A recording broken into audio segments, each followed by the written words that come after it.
The Summer Games Minute, brought to you by Mass Mutual. For most professional athletes, versatility means they can play a few different positions in a single sport. For Babe Dietrichson-Zaharias, versatility means dominance across the entire spectrum of sport. In the 1932 Summer Games in Los Angeles, Zaharias won gold in the 80-meter hurdles and the javelin throw, plus she got a silver in the high jump.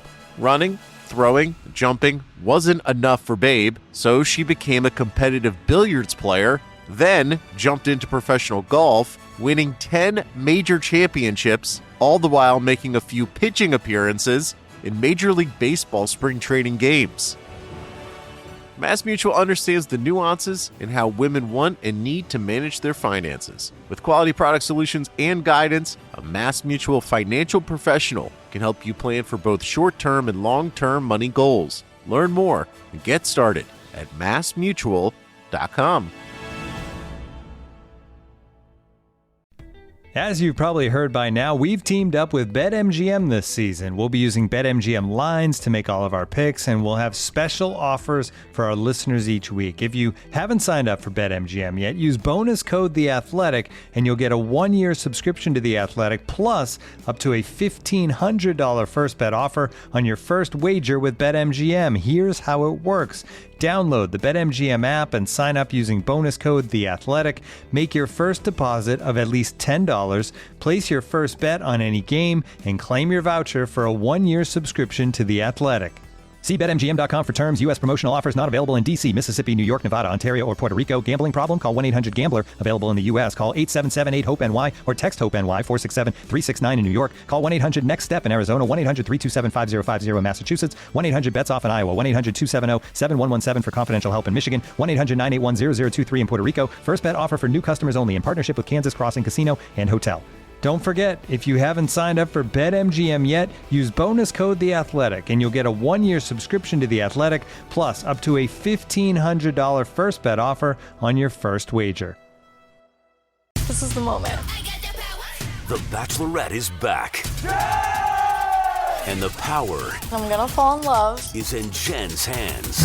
And I'm gonna do it my way.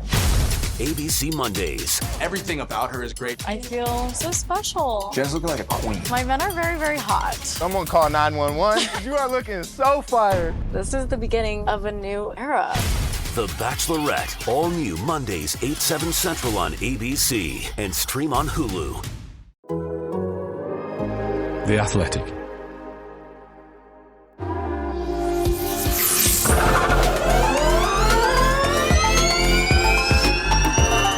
Ho, ho, ho. Merry Christmas, listeners, and welcome to a special, slightly random edition of the Race Formula E podcast.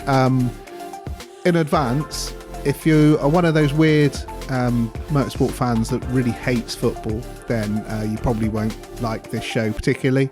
But it's a one-off, won't be doing it again. We'll be back sticking with electric racing cars, starting with a season preview early next year. So maybe listen to the Jermaine Jenas bit at the top of the show and then switch off and enjoy the rest of your holiday. But for those of you who do like football, we've got a very random treat for you today. Plus some listener questions for the first time. So a real mixed bag. But anyway, I'm joined by the race intrepid Formula E correspondent Sam Smith, as always, who's been out doing stuff. Sam, what have you been up to? Well, I was just going to say, after what you said in the intro, that I'm pretty much the Greavesy, Fiore and St John, aren't I? Just to continue our name check of random 80s miscellany. Yeah, I was down in London last week. There was a big unveiling of the presentation team for the Formula E season, the next Formula E season, the 10th, unbelievably. So there'll be a decade of Formula E next September, which seems extraordinary, but they feels like there should be some sort of party of the original team to celebrate that. Maybe I'll see what I can do. Alejandro having parties? Are you sure? No excuse for that, is there? Yeah, I'm sure there will be, and it'll be good to celebrate a decade, because there was.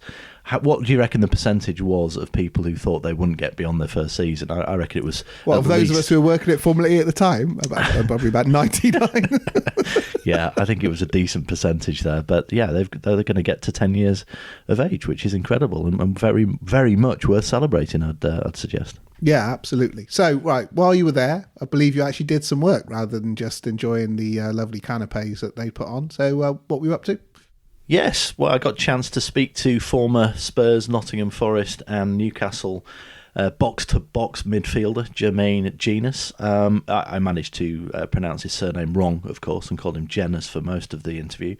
But I think I may have done that in the intro, so apologies. Possibly. Yeah, very nice guy, very engaged with where Formula E is and where it's going to be going in 2024. The team includes friends of the show, Alan McNish, Dario Franchitti, Nicky Shields, Billy Munger has joined the crew as well, and we've got ex-drivers James Rossiter, ex-team principal in the case of James Rossiter. Andre Lotter is going to be doing a few cameos as well. So yeah, I think it's quite a good squad. But I suppose the captain of that squad is Jermaine Jenas, and I caught up with Jermaine down in London to find out why he's come to Formula E. Jermaine Jenas, welcome to the Formula E paddock. Something new for you. I know during your career after your footballing life that you've taken on different challenges in different spheres of broadcasting. So tell us about getting involved in motorsport with this relatively new championship. Formula Well, yeah, I mean, I've always been across kind of motorsport in general as a fan. Watched a lot of Formula One kind of over the years. And I suppose, you know, when FE started, it was one of those things that you just kind of kept an eye on and watched how it was developing, and, you know, gone through the cars, Gen 1, Gen 2, you know, kind of on where we are right now. You know, this is not something that, you know, I'm going to claim to be an expert at in any way, shape or form, but it's a really exciting sport. And I think the minute it was kind of brought to me as an opportunity, there wasn't much hesitation. I felt like as a sport, it was kind of like leading the way. I felt like it was really exciting. I like the element of not knowing who's going to win a race, really. I thought was quite interesting. So just so much to love about it. And, you know, for myself to be a part of it, you know, in a space that nobody's probably expecting to see me, was another tick in the box. I mean, the image of Formula E, it's as I say, quite new. It's almost a start-up in international motorsport, which seldom happens. The image of it, I always think, is a kind of like a Bundesliga, if we're using a bit of football analogies there. It's something that's popular and it's innovative and it's fresh. I mean, do you sort of see that? Have you thought about what it means in the grander scheme of things in general motorsport, including F1 and other disciplines? What means, though, sorry? In terms of Formula E, what it stands for, the sort of fresh impetus of it, and obviously the sustainability credentials too. Yeah, I mean, I really hope that it's positive, though. You know, I think that for a sport that's only been going really 10 years to have got as far as it's got now, and to be as popular as it already is, you know, and also have that understanding that it's growing organically and doing things the right way. And if you add on that sustainability element to it, and where globally we've kind of made commitments, you know, to be in the future of electric vehicles in general, you know, this is the sport that is leading the way within that conversation, and they're doing it in a way that's exciting, that's fun, that's fresh, and, you know, I think the more that people get close to it and get to understand it, me being one of them, then it'll just get more and more enjoyable. I don't know what to say about the Bundesliga part of the conversation, whether it will get better or I don't know, because that all depends on how people view the Bundesliga. I mean, it's a complex sport. Football, relatively simple. I'm a football fan, and I know that it's not as simple as just a ball. It used to be simple. It's not that simple no more, but exactly. Carry on, yeah. But Formula E, you know, it's part technical, it's part sport, there's the business element as well. Things happen pretty quickly during a race. Formula E's famed for lots of different things happening within it, multiple storylines, lots of different characters within it. In terms of you and the team that you're going to be working in, getting across that during one day, because it all happens in one day, is that something that you're going to relish? Definitely, yeah. I think, look, one of the huge benefits I've got is I've got a great team around me, team of experience, ex-drivers themselves, people who've been in that type of situation and understand the dynamics of how quick these things can go, can move. I think Formula E in particular moves at a completely different pace. When you're kind of looking at quali, and then you got race day, then sometimes you got double race weekends and so on and so forth. That they the speed of the story can change pretty instantly, whether you're talking about team, individual drivers, whether it's kind of conflict between drivers, and I think that's something we're all relishing, something we're all looking forward to, something that the sport has done so well to kind of already get itself into a place where I know it's going to draw viewers in. The drivers are exciting, the race principals are charismatic and handle themselves very well and come across very well, and I think the sport is really open to new fans, and those that come on board are going to enjoy the journey, because you're right, the technical details in all sport are what fascinate me personally, and I think with Formula E, it is technical, don't get me wrong, but all sports have that element to it that I think gives it the edge. As well as the technicalities of the sport, you've got characters with the drivers and the team principals and so forth. What have you found out about them so far? I know you were in Valencia briefly, weren't you, for the testing, and you'll have seen them kind of from afar. You maybe talked to a few of them. I mean, there's some terrific characters in the championship. Are you conscious of giving them breathing space to come out as their true sporting characters within the championship? I think it just naturally will. I think this is one of the things that I bring to the table, really. I think as a former athlete, somebody who's lived and thrived in pressurized situations, you can't hide it. You can't hide that desire to want to win. You can't hide that anger when you lose.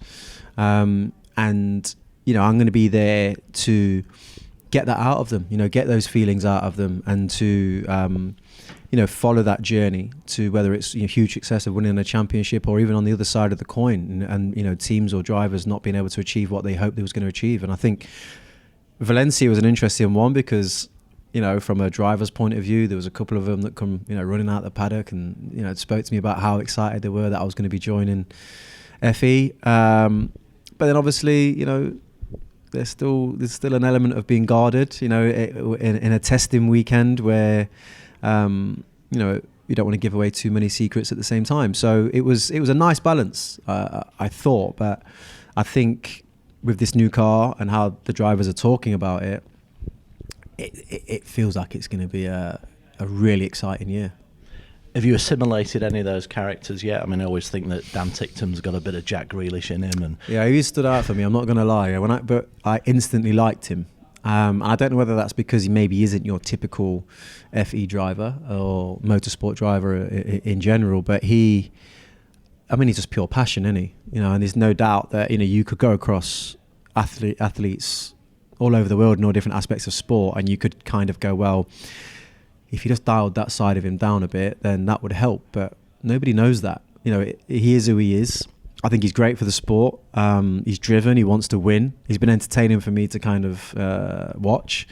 And I think, then you've got, people like Jake Dennis, who are probably a little bit more assured and confident about themselves. And, they use that confidence. And they all have one aligning factor in what they want to be, and they want to be winners. They all just have different ways of doing it.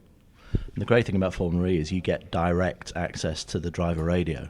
And it gets a bit fruity sometimes. There's some pretty strong stuff there, getting that emotion straight off the bat or off the steering wheel. Yeah. You don't get that in football. You get it afterwards. You get it after the contest is finished, but not generally during. I mean, that whole... Really? Well, you do as a player. you do as a player, but yeah. In fact, the fans or the viewers who are watching at home, they don't really know what's been said, and there's this infuriating concept now of people doing that and covering their mouths. But it's true. I mean, that actually, from a sporting point of view, is... I mean, it's not unique because we hear it in other sports, but the surge of adrenaline that you get as a sportsman in motorsport. I mean, is it comparable to what you go through or what you went through as a football professional, Jermaine? I mean, look, it's an interesting question on the basis that these guys, and then you could put this into the W Series, you could put it into Formula One, whatever walk of life in terms of motorsport. It's dangerous, isn't it? It's a dangerous sport, and there's a different element to it, I find, which when you're kind of like putting it all on the line, so to speak, to win, it probably brings a different level of anxiety and kind of like emotion to it, which I think makes it even better in a weird way. But yeah, similarities, yes, but not the same. You know, you're playing a game of football, you're out there, you know, you're not steering a crash in your face if you get a mistake wrong. You might give away the ball, it might cost you a goal. But I think, you know, these drivers are doing it at such a heightened level that, yeah, I can fully understand why, if it does go over the edge, that certain words are to be had. And I think I would hope that there is an understanding within everybody that that's why it's happening. And once the dust settles, there'll be other conversations that I had. Yeah. It's an individual sport from the context of the driver and the person who brings home the glory, but behind that is a extensive team in Formula E. Is that an interesting part of what you saw in Valencia? How they prepare, how they set up, the support that they give the driver? I mean, it's intense what they go through during a race. Yeah, I mean, I kind of knew a lot of the stuff. There was some stuff that I didn't know. You know, kind of especially stuff around the race simulations. You know, that sometimes that they have drivers simulating that the race that they're actually in during that particular time, so that they can have a look at all outcomes that there could possibly be, so that they are narrowing their margin for error. So I think the detail in kind of what goes into it is fascinating, and to me in particular anyway. The level of work, yeah, I mean, I feel like that's the one thing in motorsport is it's there to see. I don't think the understanding of it is maybe some fans like myself will understand, and I'll find out a lot more along the journey. But the work that goes into it and the importance, because you know why? I see just as much disappointment in the team when either an incident happens or the driver don't win the race as I do with the driver. And that tells you, more than enough that just how much they care, and how much they're a part of the single organism of a side. The calendar itself, we go all over the globe. Ultimately, it comes down to London. Yeah. And obviously, that's a sort of really nice, natural finale to the championship. It's worked super well in the last few seasons since the end of the pandemic at Excel. I mean, that's have you heard a lot about that Excel experience, that event, because it's becoming a staple of the championship now, and obviously with so many British drivers, it's an extra bonus to end the season there, and it often does end with a champion being crowned there. Yeah, and I also think that it's always nice to have that kind of like commonality to the end of the season, the end of season race, because I think everybody has their kind of like favourite places that they go and race at, their favourite tracks that they have, but yeah, I mean, I suppose I can only go off what I've seen. I think it was last year. Was it the rain last year where it was just like coming and kind of like in and out of the XL from dry to wet was just like how are they even managing to control these cars? So I think the having that kind of like staple as the final race of the season is great, and it also offers up a lot of excitement just on the basis of it being in England, and the weather's going to be a nightmare no matter what time of the year we race. I mean, part of your job is going to be on the grid at the start. It's I suppose the football equivalent is Gary Newborn or one of these guys going on the pitch just beforehand, but you get access to the grid. What are you going through in your mind about what you're going to ask, because the drivers are such a mix of emotions at that stage. They mask it well, but actually there's a whole lot going on there. Will that be a sort of fascinating concept for you to professionally get hold of when you're doing that? Yeah, I'm still struggling to get over Gary Newborn. You pulled out a name there, I tell you. We're a bit old school at the race. I like it. It's nice. Yeah, it had a nice feel to it. No, I'm looking forward to that. I think of all the kind of elements to my job that I've got to do, I think like something that's post race and kind of managing the the approach to how I ask those questions to a driver on the basis of what I'm probably visually seeing, what I know's happened in the race, is going to be an interesting part of where I pitch that. And I'm sure there's going to be some learning curves along the way. But one of the big things I'm hoping to do over the course of the season is to build some relationships with the drivers, so that we have that instant kind of understanding of, I don't know, I might have pitched a question that you didn't like at the wrong time, but it's not something that's going to break the relationship, if you know what I mean. And I think that emotions are a part of sport. I know that, they know that, and essentially we're there to tell the story and to promote the sport and to make the sport as big as we possibly can be. And I think all the drivers want the same thing. Thanks very much, Jermaine. Thanks for joining us. Good luck for the new role in Thank you. Formula E. We'll see you in Mexico City in just a few weeks' time. Thank you very much. Oh, good stuff there. Hearing from Jermaine. I think we're all excited to get the new season underway in, what is it now, 5 weeks? I mean, it's coming around quick, isn't it? But we've, to mark this august occasion, we've asked for some reader questions. So how should we do this? Because basically there's a common theme for the first one. So I guess I'll read out their I'll give them their names rather than their handles. You know who you are. Joe at WWFC_JRW. I'm not doing that again. What do you reckon? What's that? Wickham Wanderers. Yeah. It's got to be at Wickham Wanderers, hasn't it? Yeah. Yeah. I would have thought so. Which is completely on brand for this show. It is Natty and not _unique. All interested in the new UK TV deal, which is taking Formula E onto TNT Sports, which, for those of you who don't keep abreast of these things, is what used to be BT Sport. So, i.e., behind a paywall. A lot of people questioning the logic of doing this. Sam, I've got an opinion on this, but I'll let you get your sort of insider opinion on what you think about this first, and then I'll follow up after that. Yeah, I mean, Nation, it is Natty, I think his handle is. He says, is there any logic to sticking Formula E behind a paywall? Well, logic and Formula E's TV dealings don't seem to go together and never really have. It is difficult to get a push off from a brand new series, but actually when the championship, which is now a World Championship, consistently talks about the way that they are pushing ahead their media strategies and promising all kinds of things, I think actually it's quite underwhelming to get a deal on a not calling it niche because it was BT Sport, and I'm a subscriber to what it is now, which is TNT Sports, and I think actually Formula E should have a terrestrial coverage. That's fact. It has done in the past. Just to make it clear, there is nothing to say that there won't be terrestrial coverage of the championship this season. We know that they're talking to ITV, which is ironically where it all started with ITV4 back in season 1 and season 2. It's since moved from there to Channel 4. It's had some BBC coverage before as well, so it's kind of moved around a bit. But I think at the maturity level of Formula E now, I think more is expected. So quite apart from the satellite broadcasting deals that they have, there should be more free-to-air TV. But it just doesn't work like that. It doesn't work in that logical way where you get broadcasters falling over themselves to cover what is still, whether people like it or not, a reasonably niche strand of not only motorsport but sport in general. Well, I think this is part of the thing. It's like there wasn't a bidding war for this, right? I'll be incredibly surprised if certainly this isn't a multi-million-dollar deal for TNT. They may well have been the only bidder. They certainly won't have been, what was the new football right, 6.7 billion or something like that.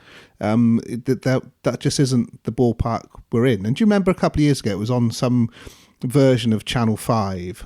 I can't remember what the 5 thing it was. Anyway, one race wasn't shown live because it was clashed with the Dirty Dancing weekend, and a repeat of a film that's got to be 30 odd years old did considerably higher numbers than a Formula E race. It's just the reality of the situation. It might be uncomfortable for diehard fans of it, but it is very niche. Yeah, I do feel sorry for people for fans who are dedicated to Formula E who may find it difficult to follow it as well as they have done, or as they have done in the last few years. But you're right. I mean, it's just the reality of the situation. The discrepancy for me is, Formula E talk about being a tier 1 sport and talk about breaking through and becoming beyond what you would know as a straightforward motor racing championship. Reaching out to people beyond the sport and breaking that seal of race fans and sports fans. And we talked a bit with Scott Schwid, didn't we, last week about this? Yeah. And I think when you look at the big championships, obviously Formula One. Formula One has gone through a revolution in the way that it is marketed and how the consumption from a broadcast point of view in the last 5 to 6 years. But actually before that, if you look at it, when we were growing up in the 90s, Formula One was a niche sport. You were lucky if you got highlights or live coverage on BBC Grandstand. It wasn't always on the TV. Oh, being able to watch every session stuff, it just never happened. No, it didn't. And and then there was the sort of Eurosport years where you could actually watch every session with Watty and Ben Edwards and Allard Kalf and so forth. But actually terrestrial TV, it's only relatively recently, when you put that within the history of Formula One, which is 73 years now, that's a long time. Formula E isn't a decade old yet. So I think on one level you've got to give it a bit of time. But the discrepancy for me is a lot of the rhetoric that comes out of Formula E from the promoters, and yes, it's their job to talk up the championship. But but there was something about them having 300 million fans and being bigger than NASCAR or something. I think NASCAR has just done a multi-billion-year TV deal. It's like if you're gonna inflate, I'll say, the figures, at least do it in a way that you back up with the other subsequent actions. Well, it's spin, isn't it? I mean, ultimately, it's year on year, it's spin. That's what they do, and it's part of their job. And I'm not overly criticise them for it. However, having said that, if you went to the London E-Prix and many other of the races last year, you saw big facias saying that the cars do 200 miles an hour. I mean, they don't. They palpably don't do 200 miles an hour. If you got trading standards in for that, you'd be in trouble. They do about, top speed I think was 171, I can't remember off the top of my head, in Portland. But top speed's so irrelevant, because if you needed it to do 200 mile an hour at Santa Pod or whatever, then you could gear it accordingly. But racing cars, there's always something I know. How fast do they go? As fast as they need to go. Yeah, right? It's like these Musk stands that are going selling Cybertrucks out dragging something. Go around a corner, it will tip over. It weighs about 18 tons. It's such an irrelevant metric. Well, this is the thing, and I think that the promoters need to get serious on these things, because people see holes through them straight away.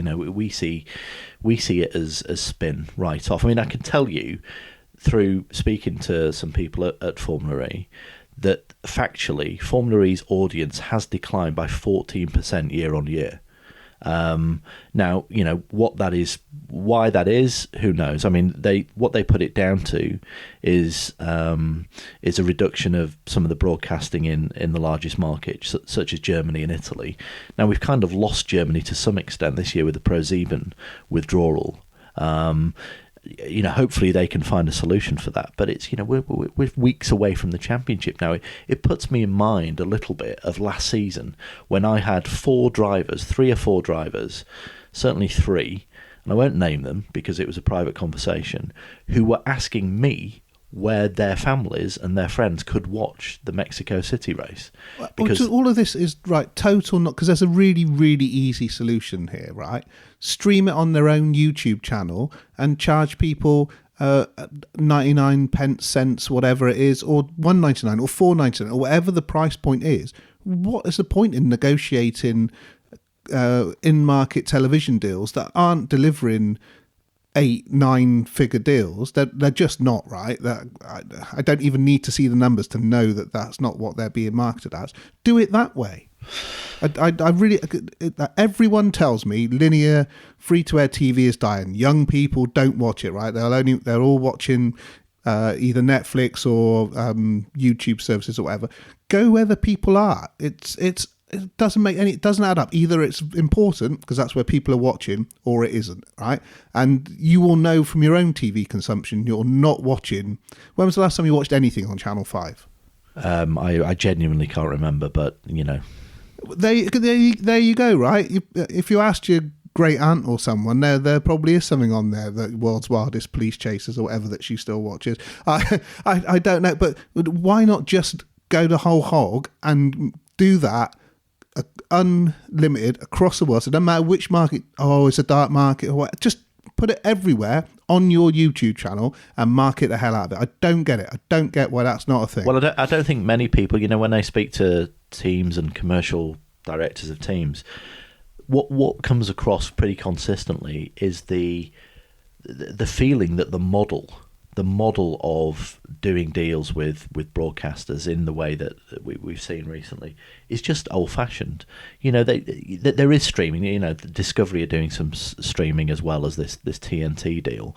But you're right. I think there just has to be a simplified way of getting momentum behind Formula E, because it just feels like they're going round in a circle every season. All the participants, right? Scott was brilliant on this last time about why they're not involved in the conversation. They need eyeballs. They need the big numbers, right? And of course, Formula E has to operate slightly differently because it needs to make money itself. But even its own partners, and that's how it's going to sell itself, is on the size of the audience, right? MotoGP on a good day on TNT will get about 50,000, right? Formula E might not even hit 10, right? Is it a fifth of the size, as big as MotoGP? And don't listen to the numbers. MotoGP that's been around for as long as Formula One, that has these global brands, has these are massive sports stars, and maybe not as big as Rossi was, but then one of the genuinely biggest sports stars in the world. It's cloud cuckoo land stuff. Yeah, and I mean, I feel for some of our readers that wrote into us there, and to give you an idea, the costs that we're talking about. Yeah, Sky Sports F1 is £35, I believe, monthly. Obviously, it sort of goes up and down, but I think the average for this year is £35. TNT Sports is $29.99. That includes Discovery Plus, which is streaming Formula E races as well, and then you've got free to air. So BTCC do the free to air British Formula 4 and other championships. The FIA World Endurance Championship have their own app where they broadcast their races, but they also have Discovery Plus, which is $6.99 a month, and then you've got DTM and NASCAR, which is on Viaplay, which is $14.99, and then more free to air. So we talked about YouTube there.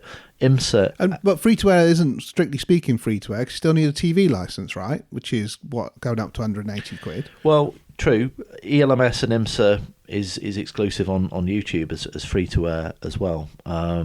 So it's quite a complex debate, but I think ultimately some of the fans are losing out here, and it was interesting to see the comments that were made on social media about the TNT deal. I mean, frankly, it went down like a knackered lift. There wasn't anything particularly good that I saw out there. So it was. And it feels like we're beaten up on TNT today. I have to say, I think I pay for it too. I watch MotoGP on there and West Ham's European football exploits, and frankly, I'd have paid for the whole year's worth just to watch beating Fiorentina in the final earlier this year. But I do get that, especially when everything seems to be so expensive now, that's just another additional squeeze that will ultimately price some people out. But also, I don't know how many subscribers there are to TNT Sports, to be generous, say they're 2 million, you're limiting the number of new fans that you can bring in, because you're not going to buy a subscription on the off chance that you're going to come across it, are you? It just doesn't work that way. Yeah, and as one of my sources at Formula E also told me that the average media value per race, I presume that they have independent verifiers for this, they have to, is $95 million per EPRI. Now, through the exposure that the brand's getting, all of that. That's what they're measuring, is it? Yeah, I mean, apparently this is they say is the highest that it's ever been, and 55% of that value is captured by the teams. So that honestly, this is not an area of expertise to me, but that sounds healthy. But the year-on-year decline of the audience, I mean, you just have to presume that a great percentage of that is the relative lack of opportunity for the general public to see the races in a consistent on a consistent platform. Well, even I mean, obviously we're looking at this purely through a UK lens, and clearly we're living there. But if people are outside that and they have a comment, then please get in touch. But even in those first couple of years when it was on ITV4, there were still some races that weren't shown when there were clashes, were there? There has never been a consistent TV package when that race is on and you've worked out what the hell the start time is because, whatever time zone it's in, that you could guarantee that it was going to be on that Saturday and Sunday if it's a double header on at that time. It just hasn't ever been the case. It's been finding it has been an enormous challenge.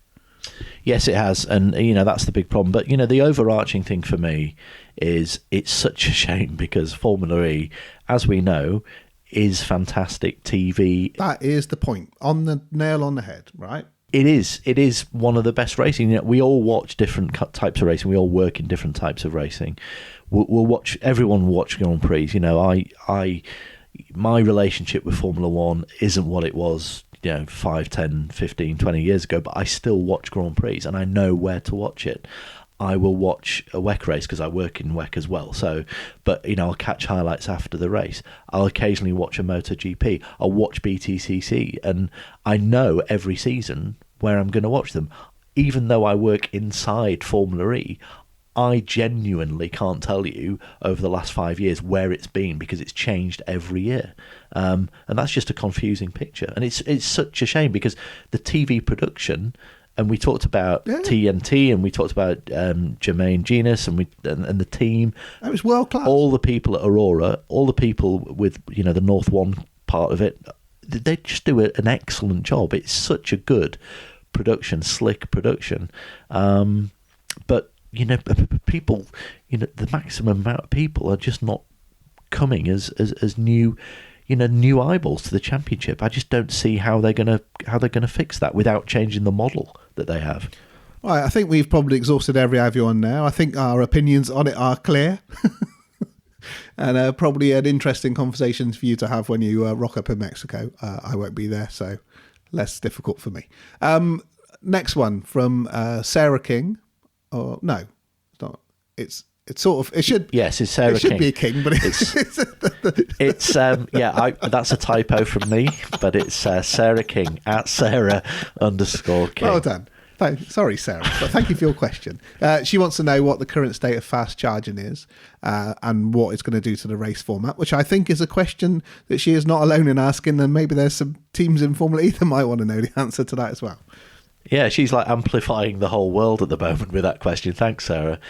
Well, as I understand it, the latest situation is they had a test in November at Mallorca where the manufacturers did some extra testing of the infrastructure, which is supplied by WAE, the same company that supply the traction batteries, the spec traction batteries for the car. I believe what they will do is that they will test them again in free practice at Mexico City, but you probably won't see them been a part of the sporting format for the first race, for the first weekend. And that the likelihood is that they will use these in a competitive way in the second race in Riyadh. That's what I'm hearing from a number of senior people within teams.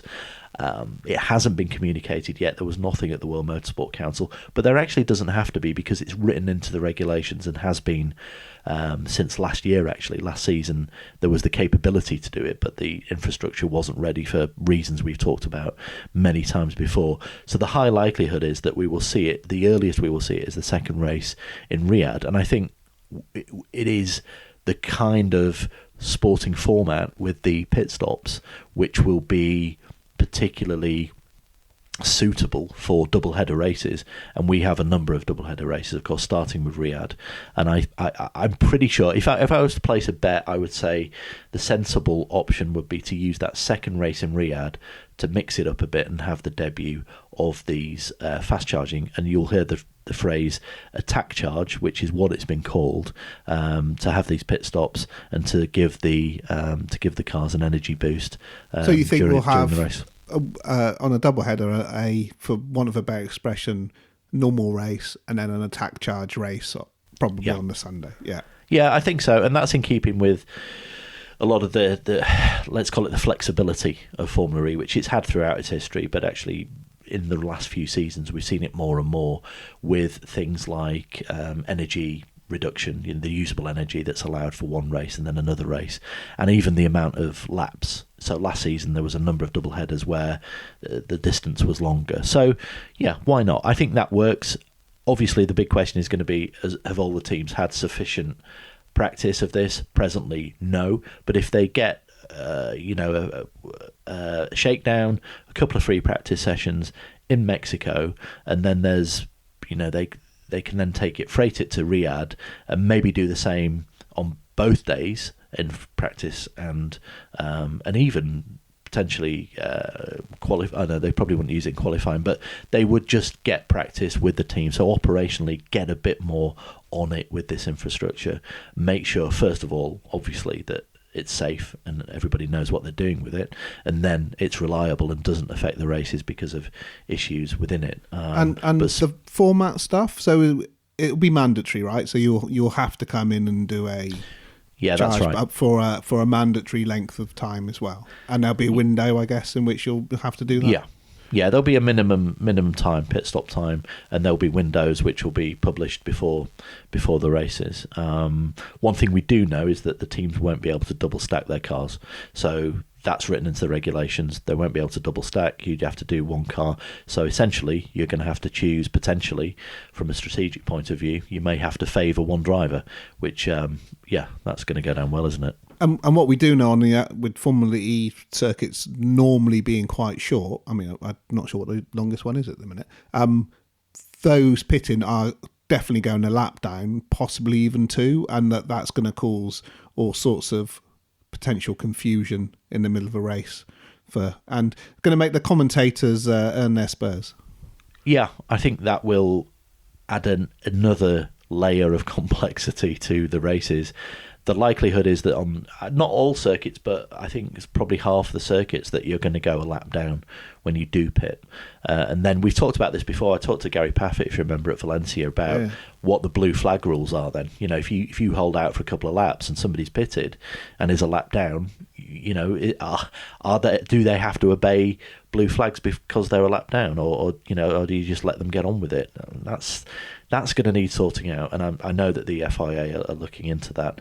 But certainly, the feeling in the paddock is that it is going to happen, and it is going to happen in some races.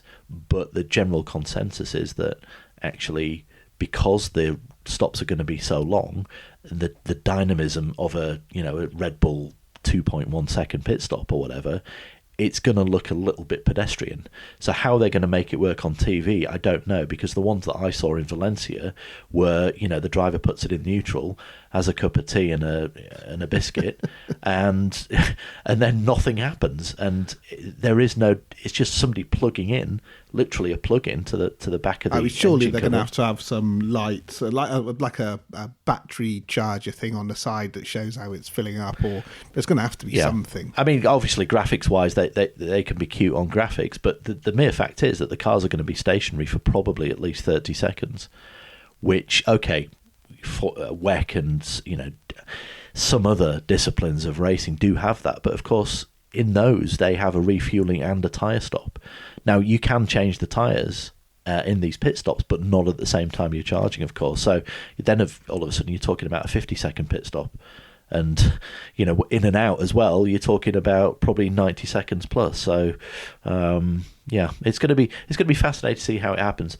I think ultimately it probably won't be as divisive as we all feel, and we could get some good races. But I think in these races, that whole pack peloton effect will be broken up, and you're going to end up with patches of cars, dependent on when they pitted. I get why it is what it is, but I preferred the notion when it was a little bit like what ended up being those attack zones, where you could say go through a slow charging lane and power up your battery that way, and you could choose to be a tortoise or a hare or whatever, rather than having to come in and do that. I can completely understand the technological limitations, both in terms of building the circuits and adapting the cars, why that's not a thing. But I remember going to the Palace of Versailles with Qualcomm, where they showed a dynamic charging lane, where they had an adapted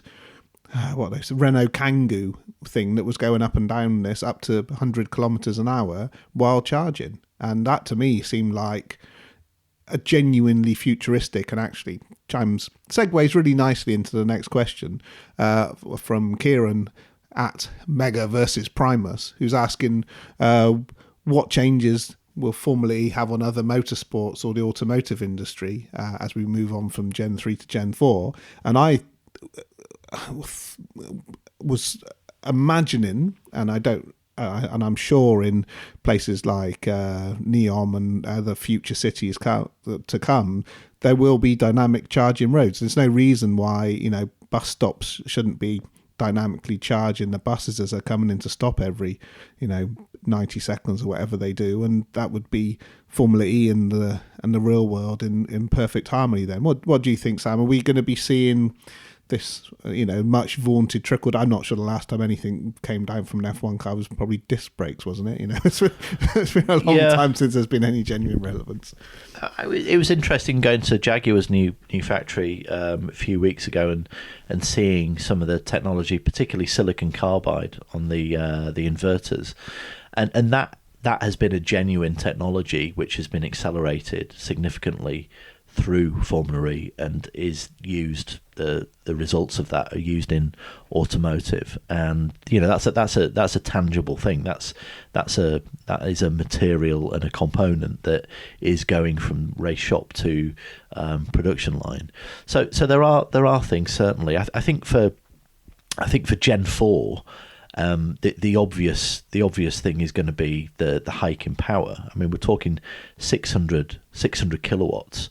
We're still talking spec front powertrains and manufacturer rear powertrains, but the efficiency of the motors that these things have are incredible. They're almost 100% efficient in terms of how they generate the power through the energy that's usable within the batteries.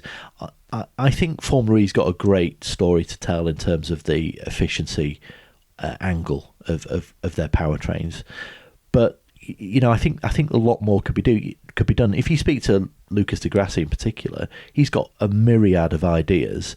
Some are showbiz, some are more technologically interesting, and some of those he's talked about for a long time, like the brake materials. Do they need brake materials?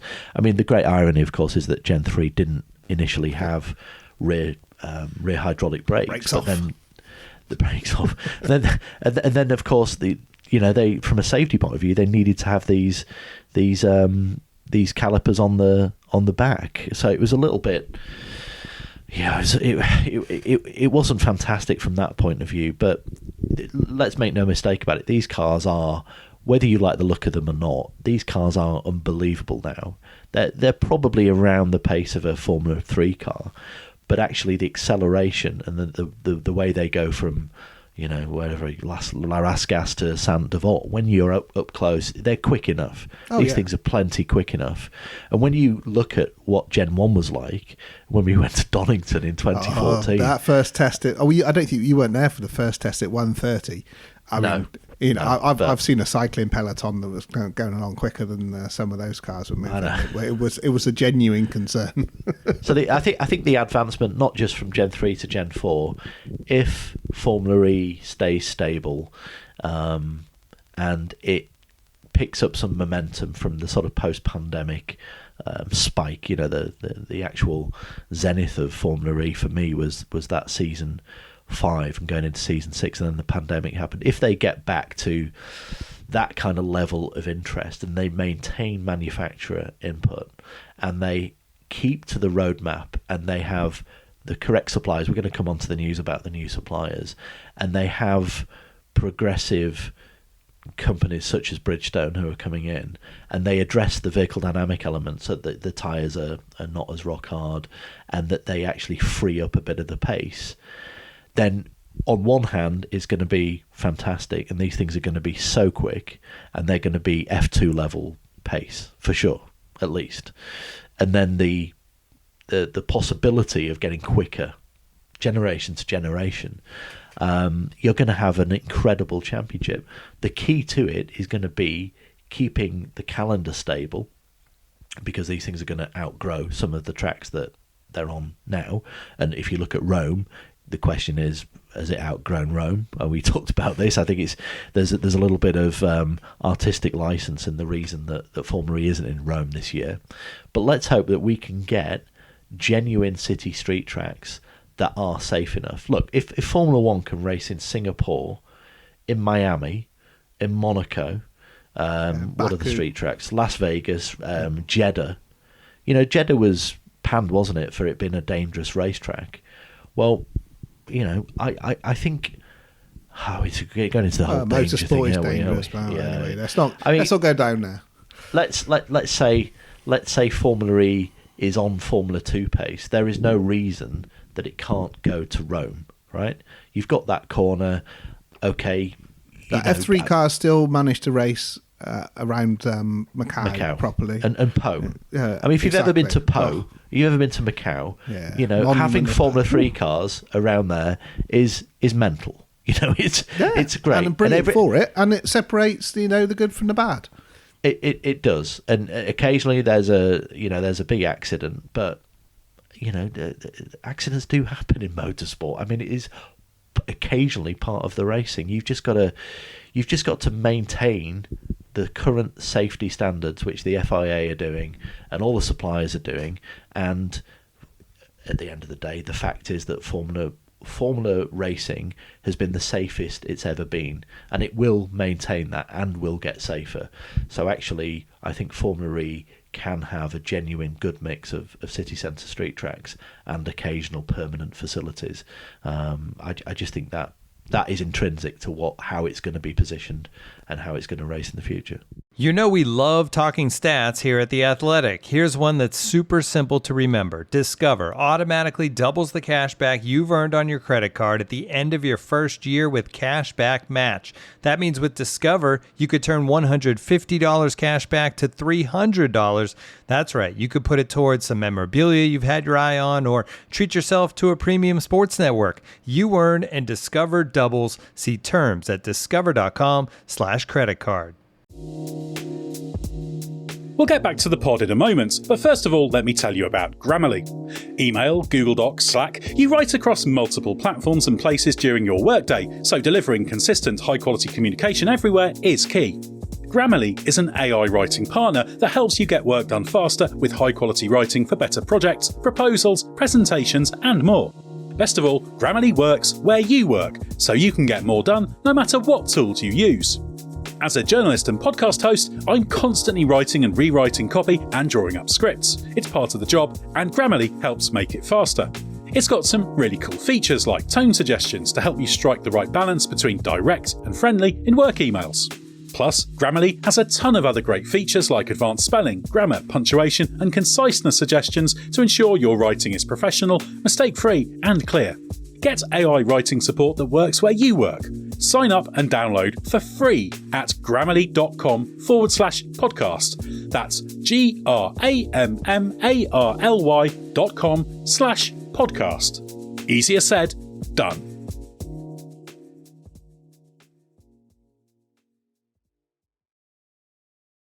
All right, next up a question from Lewis Hamilton. I'm sure it's not that one, but if you are if that Lewis is listening, good to hear from you.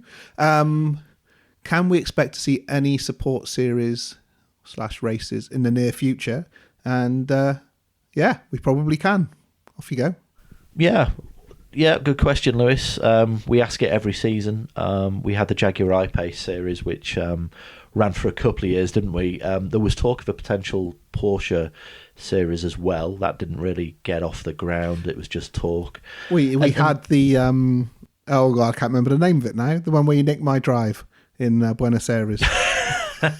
Yeah, the electric go-kart things that looked like something off the Wacky Races, didn't they? Yeah. I can't remember.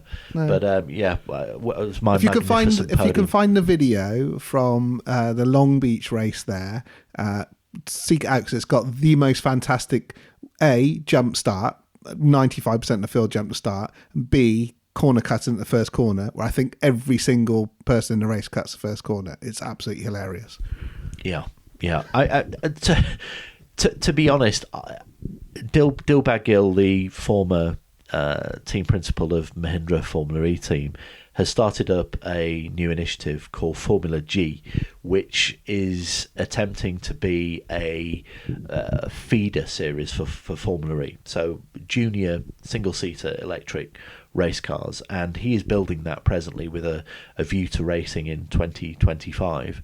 And I know Dilbagh quite well, and he's putting some really good component pieces into there with good suppliers, well-known suppliers, and I think he's going to start announcing some big partners pretty soon. He's already started with some commercial partners on that, so that's one that is the most likely, I think, to be a support series, not consistently, but probably cherry picking, one or two or three races. But when you look at a lot of the racetracks in that Formula E races on, infrastructure wise, it's very difficult to have a consistent support series. Jaguar found that at some of the races. So I hope it does happen, because you'd get this big void between qualifying and the races. And I think genuinely, when you look at the pool of drivers in Formula E, which is fairly, stagnant in a good way. It's the same faces, the same names, and they're all top performers, but you do need new blood coming in.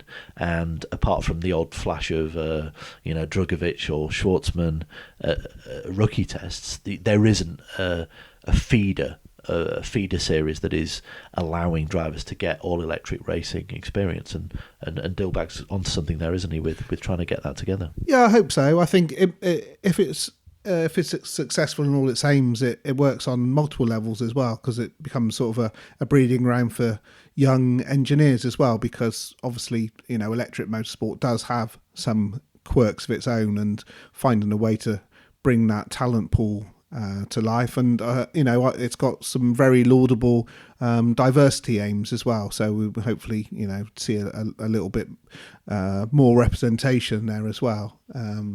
The pin is mightier than the sword. How do the powertrain regulations actually work?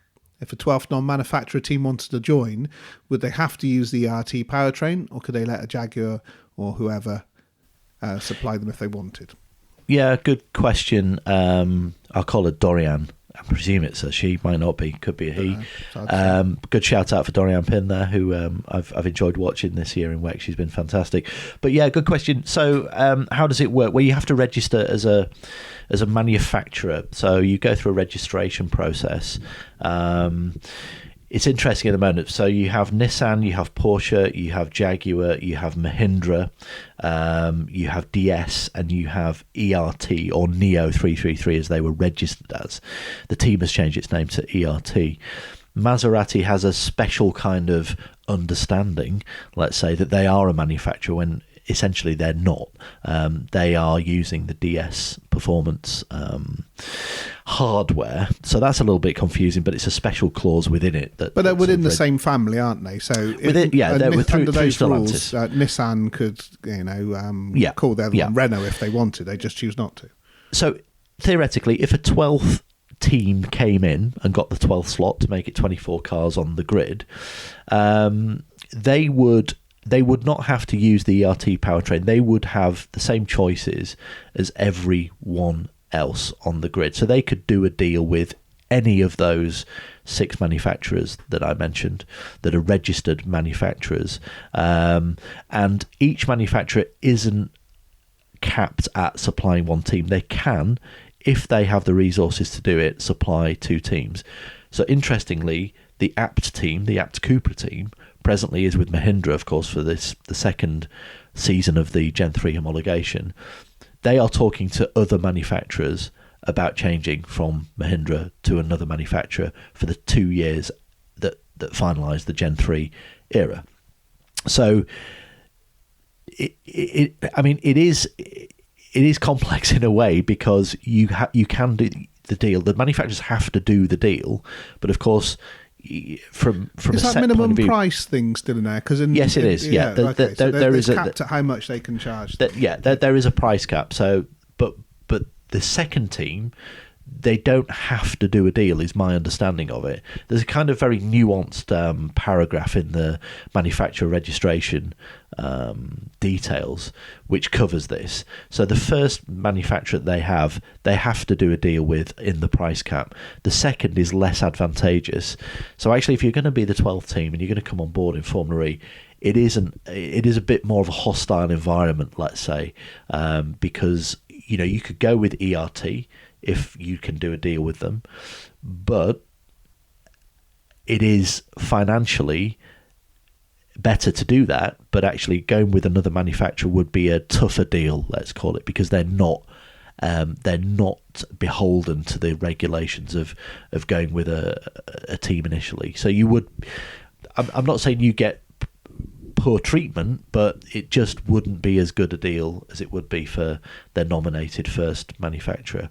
But looking at the 12th team, I know certainly that there's been some interest in the last year or so for a couple of teams, but nothing is expected until Gen 4. Manufacturer-wise, there could be a different story. There could be another manufacturer that we read about next year, but I'll save that till I write about it, shall I? Yes. Right, well, it wouldn't be one of these pods without a little news recap. So there's been a couple of things happening. Why don't you take us through them, and then we can then our non-football interested audience can leave us, and we can go a bit crazy. Yeah, so just very briefly, Mahindra completed their, let's call it, compensation test after getting one of their cars, the Nick de Vries car, damaged at the Valencia test through that WAE fire in the adjacent garage. They were in Monte Blanco for a time last week and got all their running done prior to getting their car freighted over to Mexico. Liveries are breaking cover, so you've seen new colours for Envision. Well, I say new colours. There's an interesting story there on Envision's sustainability push, which we've waxed lyrical about before, but they've got an interesting livery. So to go and check that out. Mahindra have got new colours as well. I mean, personally, it has to be better than last season's bizarre rusty number that came out. But anyway, they've got new colours for next season. Jeremy Collinson has moved from the Maserati MSG team to Mahindra. He's going to be their performance director. So the kind of the reshaping of Mahindra keeps on going. So he has some performance to direct. Well, we hope so for next season.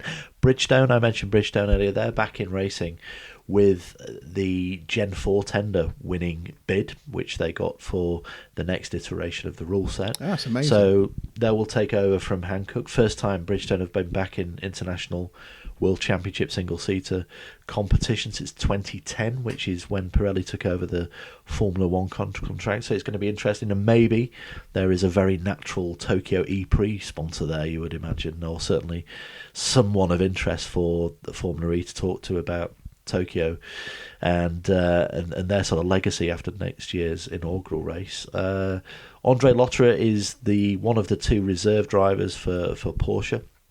So we're going to see Andre in the paddock. He's going to be there doing some broadcasting anyway. So it's nice to have him still part of the paddock. So I think that brings us pretty much up to date news-wise. Right, good. So I met up with Sam after he'd been in town to speak to Jermaine, and we just kicked around some ideas about the crossover between football and footballers and motorsport, which led us down this rabbit hole that we're going to take you with us. So if you don't like football, thanks very much. We'll be back in the new year with a pre-season special. But if you do, or at least slightly intrigued about where this has taken us, welcome. And we're going to start at the top of the show with probably everybody's favourite Saturday afternoon pre-game pundit, the much missed Jimmy Greaves. God, how did he make this list, Sam? Take us through his motorsport exploit. Yeah, well, Jimmy Greaves was actually a bit of a racing fan. What a great character. I mean, first of all, what a great footballer before my time, but sensational statistics, one of the greatest strikers that England has produced. And he took part in the London to Mexico City rally in 1970. I should have done my research on this, but I'm pretty sure it was a Ford Escort, which I found wonderful. I also found, watching a Saint and Greasy rerun, which I tend to do on my lunch breaks these days. And why not? Barry Sheen was part of the explosion of interest in the truck racing championship in the mid-80s. I don't know if you remember this, but Barry Sheen with his great mate Steve Slim Parrish, Borgert, Marcus Lustreich, Steve Parrish, and lots of other ex-racers were part of this explosion. Jimmy Greaves did some filming for Saint and Greasy, went out in this truck and created absolute havoc on the track. Was actually pretty quick, and you can see some great footage of Barry Sheen with his feet up on the dashboard and Greavesy minus any safety attire whatsoever, just in a jumper, a pastel coloured jumper and some slacks, going around Donington Park and absolutely caning this truck. If we can find it on YouTube, we'll definitely post it on our social channels because it's absolutely exceptional. But yeah, Jimmy Greaves had to be at the top just for those exploits alone. That's fabulous. The next crossover actually proved to be a pretty handy driver, and that's Fabien Barthez, former Man United and France goalkeeper, and occasionally slightly calamity ridden, but he had a decent go at Le Mans and the French DT and the French DT series and a lot of those SRO championships. Yeah, he did, and I got to meet him back in 2012, 13 or something. He was racing in GT's FIA GT Championship, I think it was, or Blancpain, one of the two. And then he went on to race in at Le Mans as well. And interesting character. Whenever I saw him, I just had that compulsion to kiss his head. As who was it? It was Zidane and Blanc, wasn't it? Yeah, it was. Gave him a big smooch on his pate, but yeah, he was pretty handy. I mean, he was obviously a sort of gentleman trophy class racer. He raced in 14 as well. Did the Le Mans 24 Hours. He was racing for a Sovref ASP Ferrari 458, and he got a finish. I think he was 9th in class, kept his nose clean, and as far as I saw, he was steady, enjoyed his racing, and I think a decent mention for him then. He was quite a character, and I think a sort of erratic goalkeeper becoming a racing driver probably leads us on to our next one, doesn't it, as well? I don't know what it is about goalkeepers, but I think Jerzy Dudek got involved in racing as well. Liverpool shot stopper. He had a bit of endurance racing. Maybe that's because they just don't move around very much. Maybe they got a lot of untapped energy. I think so. Yeah, did some VW national racing in Germany, then did a couple of international 24-hour races, I think in the Middle East, in Dubai, and obviously best known for his heroics in the 2005 Champions League final when Liverpool beat AC Milan. Yeah, indeed. Less known as a player. In fact, I don't think he ever played at professional level. I think he only played at amateur level, didn't he? But did much more in terms of management. And that's Andre Villas-Boas, who took a year out of management. He'd been managing someone in France, hadn't he? Was it Marseille or something like that? And to do the Paris-Dakar, which is just incredible. Yeah, a strange one. I mean, I actually got a little personal anecdote here because I was working at the Shanghai 6 Hours WEC race, I think in 2017, 2018, and I think he was managing a team called Shanghai, I don't know, what were they called? Shanghai Academical or something? whatever they were called, he was managing them and rocked up at Shanghai. And it was just one of the most, when you do a double take and you think, that's the ex-Tottenham and Chelsea manager, Andreas Villas-Boas. So I just went up to him as if I knew him, and I went, "Hello, Andreas, how are you? What are you doing here?" And I had a 5-minute chat with him on the grid. Turns out he's a huge football fan, and yes, went on to compete in the Dakar. I think it was in 2018 2018, if I'm not wrong. He was also part of the Portuguese Baja squad in 2018 in a Can-Am Maverick X3. And yeah, he's someone who goes to quite a lot of World Rally Championship events as well, and I think he's competed in a few national rallies. And yeah, he's somebody who's obviously got the fever. The next one was the first of these I was aware of because he was a teammate to a mutual friend of ours, Charles Bradley of motorsport.com fame. And that's Luther Blissett, who was Charles's teammate, I think, in a Vauxhall Vectra outing that he did. But it wasn't his only race. Luther was a sort of a regular, a proper motorsport fan, actually. Yeah, he was a great player, wasn't he? I think our friend Jim Wright, as a Vicarage Road regular, will attest to that in the early 80s. But Luther Blissett, we won some England caps as well in the early 80s, went on to play for AC Milan and raced, I certainly remember racing a Ginetta at Alton Park. I can't remember when it was, probably 02, 03 time, somebody will prove me wrong.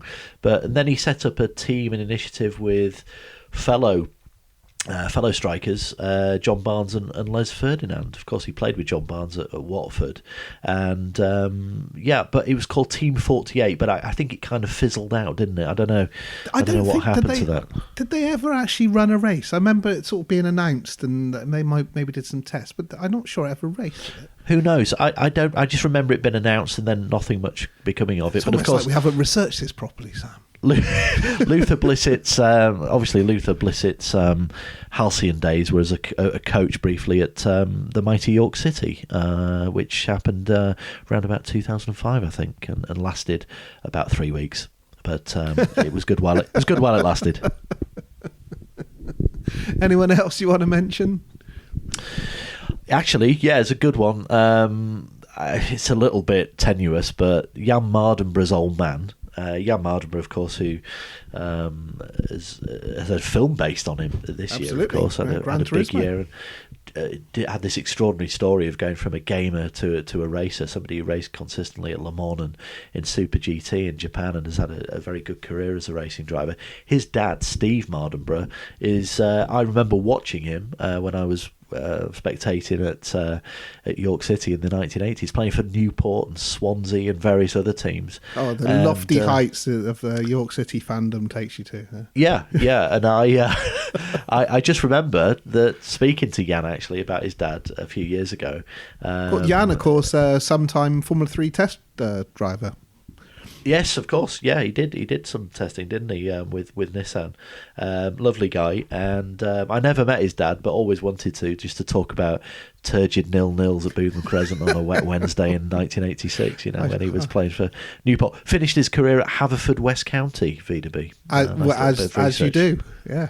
Nice bit of research there. On a massively tangentially, obviously Chelsea legend Didier Drogba is now one of the team owners in the E1 electric boat series that Alejandro Agag is now involved in, which I think begins the last weekend of January or first weekend of February next year. So that's about to kick off. And apparently he's super interested in it, very excited, and actively involved. So let's have a little, and of course the ultimate football motorsport crossover, Super League Formula, the has been championship of the what was that, mid 2010s? What were they? What?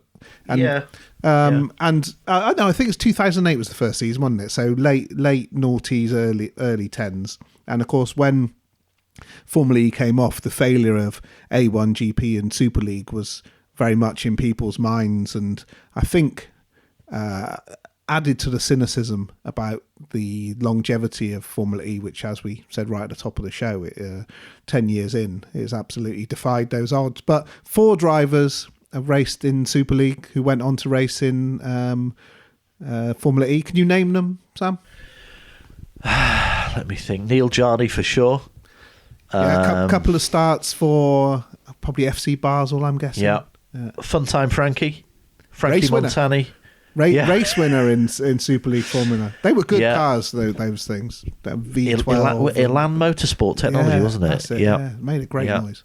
They were quick cars. You'll have to tell me the others. I can't remember the others. Both drove for a team that actually competed in Formula E in Team China, and that was Huang Qin Ma and Ho Pin Tung.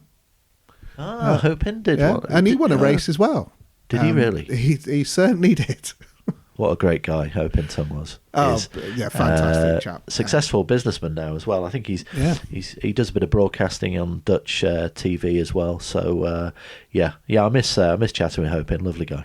Other random crossovers I thought of was, do you remember when the Lister Storm was sponsored by Newcastle United? That was right in the bit of the Hall domination of Newcastle when they were signing Kevin Keegan and Rob Andrew was running the rugby team.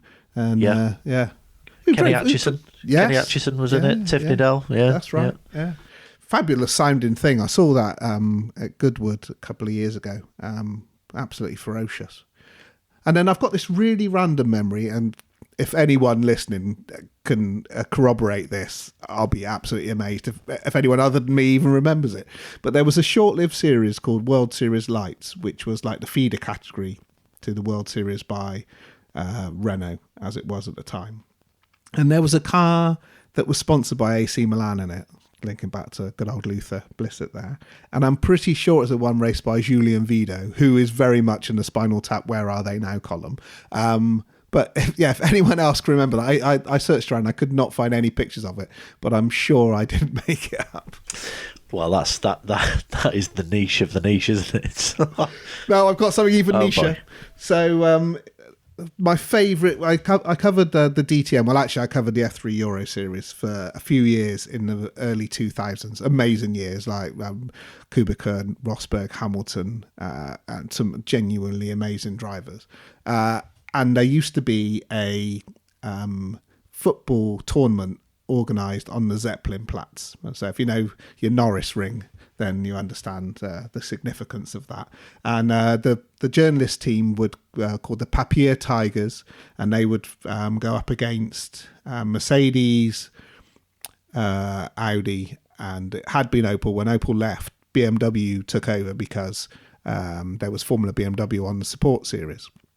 So there's this Papier Tiger game, and we're up against BMW, which features a very young, very willowy Sebastian Vettel. No way. And I'm playing up front, which is not my normal position, but I had one of those games where I'm playing really well. And if you ask the aforementioned Charles Bradley, remember the absolute belter I scored from the edge of the box that cracked into the top corner, which is probably the best goal I've ever scored. Anyway, after we'd scored one of our goals, normally we were rubbish. We beat BMW quite eeasily. Vettel was at the centre circle, and I harried him all the way back to his own box.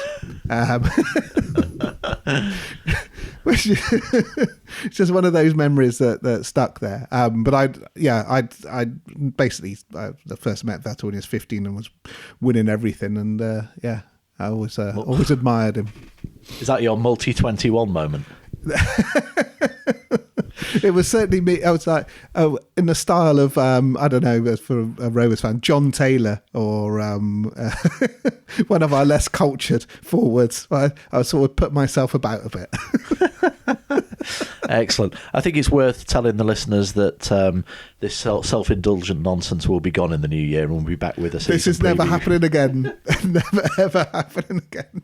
In fact, this one might be deleted from the library if it goes really badly. But no, we've got an even specialer surprise for you now. If that was not enough of a little Christmas present for you all, go on, Sam. Introduce it, and then I'll sign off, and we can be regaled. Well, we just want to extend a Merry Christmas message to everybody. And I think after this slightly surreal episode, it's only right and proper for us to introduce a little ditty for you, a little Christmas ditty, which has been performed by my occasional partner in crime in Formula E races, the fabulous Alice Holloway. At this time of year, I tend to feel that she's very much my Morecambe to my Wise, maybe my McCall. Cannon to your ball. My McCall to my McGowan. Yeah, something like that. The little to your large. Possibly.